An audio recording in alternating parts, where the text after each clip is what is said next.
Hello friends, स्वागत है आप सभी का आपके अपने यूट्यूब चैनल लर्निंग नीट पर। और जैसा कि आपको पता है कि शाम की आपके और क्लास होती है जिसमें हम देखते हैं ईवीएस और मैथ्स के क्वेश्चन। थोड़े थोड़े क्वेश्चन ही देखते हैं लेकिन दोनों को हम एक साथ देखते हैं यहाँ पे। और ये प्राइमरी लेवल का है, ये भी मैं एक बार रिमाइंड करा दूँ, प्राइमरी लेवल के लिए क्लास है। तो जो लोग प्राइमरी लेवल का एग्जाम देने नहीं जा रहे हैं उनके लिए यह क्लास उतनी यूज़फुल नहीं होगी क्योंकि उसी लेवल के हम क्वेश्चन देखते हैं। चलिए स्टार्ट करेंगे सेशन बिना टाइम वेस्ट किए।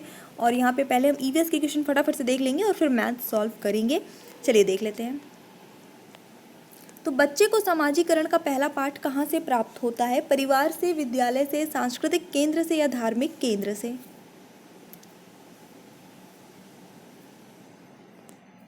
तो यहाँ पे जो सही उत्तर होगा परिवार से प्राप्त होता है। ये हम जो है आपका सीडीपी में भी पढ़ते हैं और बाकी ईवीएस में तो पारिवारिक चैप्टर ही है आपका सिलेबस में, उससे ये प्रश्न है। चावल तथा गेहूं को नामित किया जाता है दालों के रूप में, अनाजों के रूप में, सब्जियों के रूप में या फलों के रूप में? और उत्तर सही होगा आपका ऑप्शन नंबर बी, अनाजों के रूप में। पौधे जो अपना खाद्य बना सकते हैं क्या कहलाते हैं? Autotroph, heterotroph, saprophyte, parasite?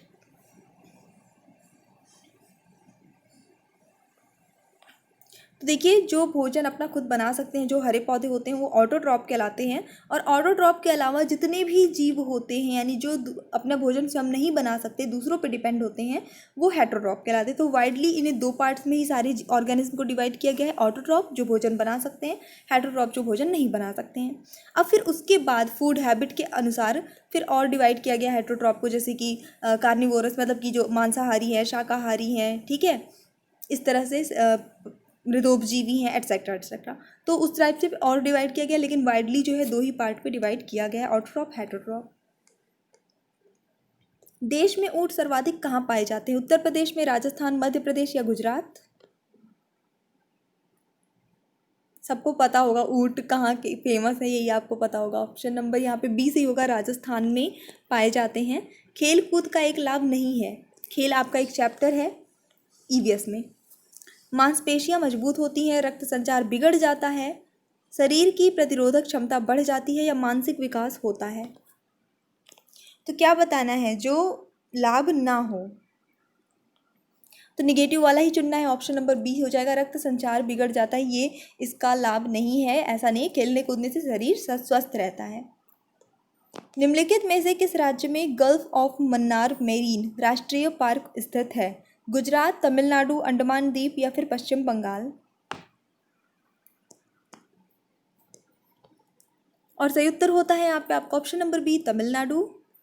निम्नलिखित में से किस जनपद में चंद्रप्रभा वन्य जीव अभयारण्य स्थित है? लखीमपुर खीरी, चंदौली, लखनऊ या वाराणसी?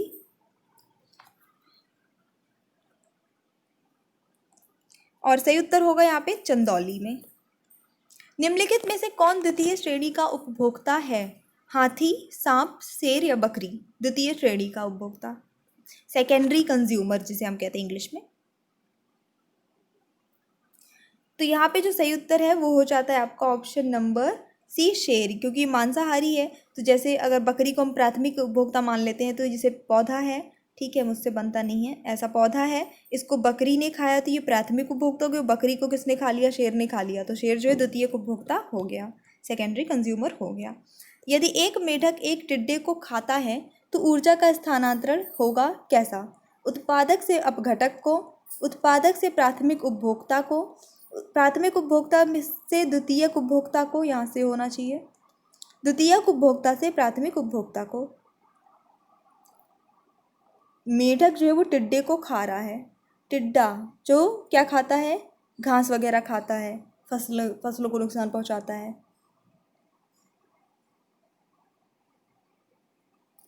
तो सही उत्तर होगा प्राथमिक उपभोक्ता से द्वितीयक उपभोक्ता को, यानी कि टिड्डा जो है अभी जैसे मैंने ऊपर बना के दिखाया था, प्लांट को जिसने खाया, जिसने डायरेक्ट पेड़ पौधों से जो है पोषण लिया, वो प्राथमिक उपभोक्ता हुआ। तो टिड्डा प्राथमिक उपभोक्ता हो गया और प्राथमिक उपभोक्ता से मेढक टिड्डे को खा लिया तो मेढक जो गए द्वितीयक उपभोक्ता हो गया। चलिए अब सॉल्व कर लीजिए फटाफट से, इजी इजी क्वेश्चन है। संख्या 105 के गुणनखंडों की संख्या है कितनी? 8, 3, 4 या 6?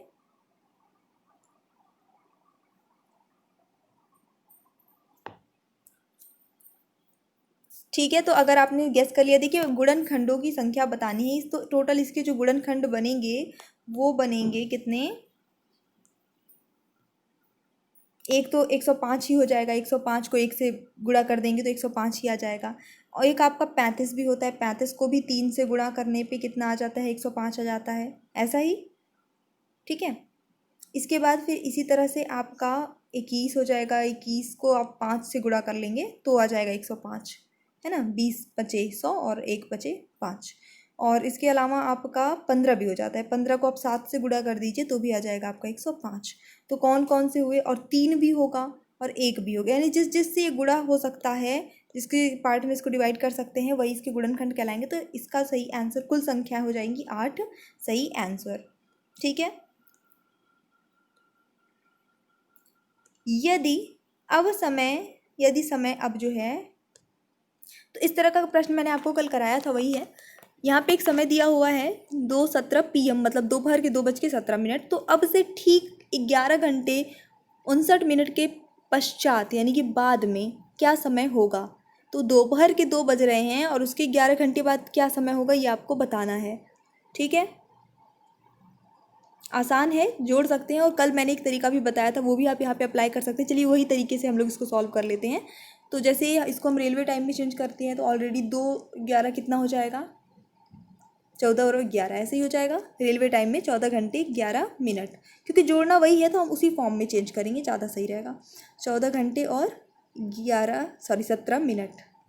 ठीक है, अब इसमें जोड़ना, क्योंकि हमें पहले कल हमने क्या किया था कि घटाया था। क्यों घटाया था, क्योंकि हमें पहले का समय बताना था, निकालना था। आज हमें उसके बाद का समय, यानी कि उसमें और उतना जोड़ना पड़ेगा। हमें जोड़ेंगे हम 11 घंटे और 59 मिनट। तो आज हमें ये जोड़ना है, हम सीधे सीधे जोड़ लेंगे। तो हमने 7 और 9 को जोड़ा तो कितना हुआ, 16, 6 लिखा, एक हमारा कैरी आ गया। जोड़ लेंगे इसे भी, तो 1 2 ये आपका हो गया, टोटल निकल रहा है 7 7। ठीक है, 76 मिनट। अब चलिए इसको आगे हम और भी चेंज करके लिखेंगे, क्योंकि 60 मिनट होते ही 1 घंटे हो जाता है। होता है कि नहीं होता है, जैसे ही 60 मिनट होंगे तो कितने हो जाएंगे, 1 घंटे हो जाएंगे।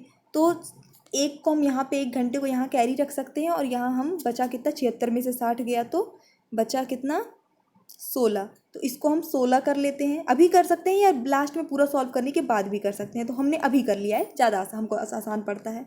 तो ये हमने कर लिया 16 मिनट, तो हमारे पास 16 मिनट हुए हैं। घंटे कितने हो गए, ये 1 है, ये 4 है, ये 1 है, तो 4 2 6 हो गए, और ये 1 1 कितना हो गया, 2 हो गया। 26 घंटे 16, अब 26 घंटे तो होते ही नहीं हैं, तो सीधे सीधी सी बात है कि 24 घंटे जो होते हैं वो आपके बजाते हैं क्या, रात के 12। वहीं से स्टार्ट ही होता है टाइम। रात के 12 बजे के बाद आपको, यानी AM में 2 घंटे और 16 मिनट और जोड़ लेना है। 2 घंटे 16 मिनट, और तो रात के 12 बजे के बाद 2 घंटे 16 मिनट और होंगे तो क्या हो जाएगा, रात के 2:16 हो जाएंगे। यानी कि ऑप्शन नंबर डी 2:16 AM। आसान था। बाकी आप अपने से उंगलियों पे भी इसे कैलकुलेट कर सकते हैं, क्योंकि समय वाला प्रश्न है, हम सबको समय देखना, घड़ी देखना आता है, तो हम इसे उंगलियों पे भी कैलकुलेट करके ईजिली निकाल सकते हैं। इतना कठिन ये नहीं है, सिंपल। जैसे 2 बज रहे हैं तो हम जोड़ ले 11 घंटे, ऐसे करके 3 4 5 6, ऐसा भी उंगलियों पे इसको ईजिली किया जा सकता है। पर इसमें दिक्कत, मिनट गिनने में दिक्कत ना हो जाए, इसीलिए हम इस तरह से लिख लेते हैं। जैसे यहाँ पे देखिए 17 और 16, बहुत ही कम सा डिफरेंस दिया है। 3.5 समकोणों में डिग्रियों की संख्या कितनी होगी।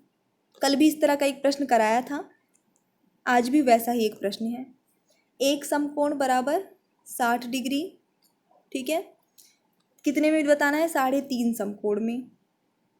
3.5 समकोण में कितने डिग्री होगा, यही इसको सॉल्व कर लीजिए तो आपका आ जाएगा उत्तर।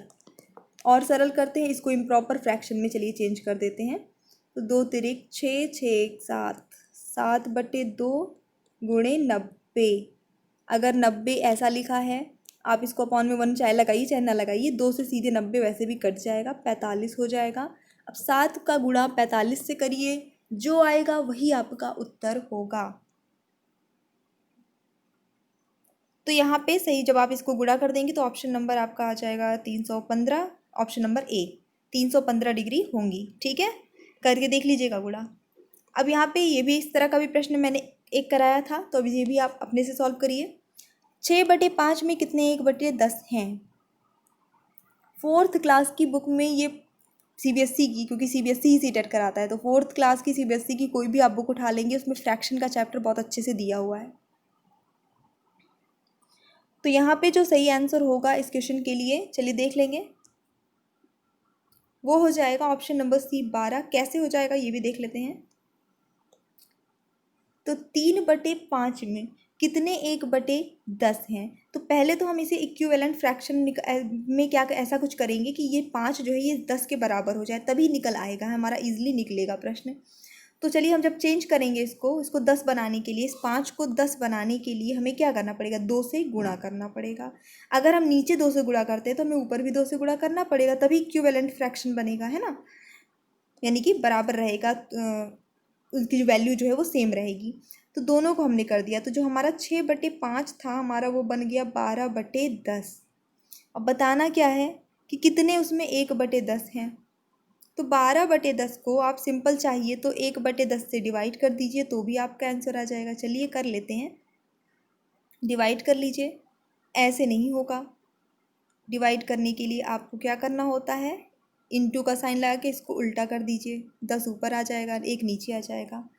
चलिए 10 से 10 वैसे भी कैंसिल हो गया, आंसर क्या बचा, 12। ऑप्शन नंबर सी सही हो जाता है, 12। अगर आपको मैथ्स बहुत वीक है, नहीं समझ में आया कैसे कैंसिल हुआ, तो ये देखिए 12/10 था, गुणा हम कर रहे थे 10/1 से, गुणा करेंगे तो ये 12 धम्मा 120 हो जाएगा, 10 का 1 से करेंगे तो 10 हो जाएगा। अब 0 से 0 कट जाएगा, बचा कितना, 12। ठीक है, ऑप्शन नंबर सी हो जाता है। एक रेलगाड़ी एक स्टेशन से 6:14 AM पे, यानी सुबह के 6:14 पर चलकर अपने गंतव्य पर 13 घंटे 48 मिनट के पश्चात पहुंच जाती है। तो गंतव्य स्थान पर पहुंचने का समय क्या होगा, यानी कि जब वो जहाँ पहुंचेगी वहाँ पे किस टाइम पे पहुंचेगी। वही चीज़ है, आसान है, रेलवे टाइम में बदलिए, और इसको तो बदलना भी नहीं है, AM में लिखा है, तो 6 घंटे 14 मिनट में जोड़ दीजिए 13 घंटे 48 मिनट, क्योंकि बाद जाहिर सी बात है समय के बाद पहुंचेगी, जब चल रही है उसके बाद ही ना पहुंचेगी। तो जोड़िए आराम से, 48 मिनट है, 14 मिनट उसमें और जोड़ दीजिए, एकदम बच्चों की तरह जोड़ रहे हैं यहाँ पे हम लोग। ये 6 हो गया तो 62 मिनट हो गया, 62 मिनट मतलब 1 घंटे आपका हो जाता है ना, तो इसको हम सिंपली 1 घंटे इधर लेकर चले जाएंगे, और 60 मिनट ले लिए तो ये 2 ही मिनट बचे यहाँ पे, 62 में से 60 मिनट चला गया तो 2 ही बचा। अब इसको जोड़ लीजिए, 10 हो गया, ये 1 6 3 हुआ आपका 10, 10 का 0 लिखे, 1 कैरी, 1 और 1 2, तो 20 घंटे 2 मिनट। अब रेलवे टाइम में 20 घंटे किसको कहते हैं, कितने बजे को, 8 बजे को, शाम के 8 बजे को, 12 8 20, है ना। तो ऑप्शन नंबर आप पे ए सही होगा, 8:02 पर PM, यानी कि रात में 8:02 पे पहुंचेगी। बाकी आप अपनी उंगलियों पे जोड़ सकते हैं कि 6 बजे हैं, 13 घंटे बाद पहुंचना है, तो 6 से 7 8 9 इस तरह से आप जोड़ सकते हैं। बच्चों वाला जो तरीका होता है वो भी आप अप्लाई कर सकते हैं, बट थोड़ा उसमें टाइम ज़्यादा लगता है, और एकदम फिक्स आने का जरूरी नहीं कि हर किसी का एकदम एग्जैक्ट आ जाए, क्योंकि मिनट भी इधर उधर होते हैं। यहाँ पे एक संख्या दी है 63,606, इसमें 6 के स्थानीय मानों का योगफल बताना है। पहले 6 इसमें देखिए 3 बार आया है, तीनों को आपको लिख लेना है, उसका स्थानीय मान लिख लेना है। पहले हम इसका लिख लेते हैं, इसके बाद 1 2 3 4, 4 संख्या है तो 4 0 लगा देंगे। फिर ये वाला 6 लिख लेते हैं, इसके बाद दो संख्या है तो 2 0 ही लगाना पड़ेगा, तो हमको स्थानीय मान में इसी तरह से लिखिएगा। फिर लास्ट में एक 6 है जो कि इकाई के स्थान पे है, तो हम उसको इकाई के स्थान पे ही लिख लेते हैं। अब इन सबको जोड़ दीजिए, कितना आएगा, यहाँ नीचे जगह नहीं है तो मैं बगल में लिख रही हूँ, ये 6 हो गया, ये 0 हो गया, ये 6 हो गया, ये 0 हो गया, और ये 6 हो गया, 60606 कहाँ पर है, ऑप्शन नंबर सी पे है। ऑप्शन नंबर सी यहाँ पे हमारा सही उत्तर हो गया। और सीटेट में मैथ्स वगैरह ऐसी ही आती है, कुछ इतनी ज़्यादा वैसा नहीं है। बेसिकली आप स्कूल की बुक आराम से सॉल्व करिए, सब आपसे बन जाएगा, ठीक है। मैथ्स इतनी टफ नहीं आती, प्राइमरी लेवल की बात कर रही हूँ। तो यस, अटैम्प्ट करिएगा अच्छे से। तो यस, ये हमारा छोटा सा सेशन था, और मुझे पूरी उम्मीद है कि आपको पसंद आया होगा। अगर आपको पसंद आया तो प्लीज़ लाइक कर दीजिए, शेयर कर दीजिए, चैनल पे न्यू है तो सब्सक्राइब करके जाइएगा। So thanks for watching, keep studying and bye bye.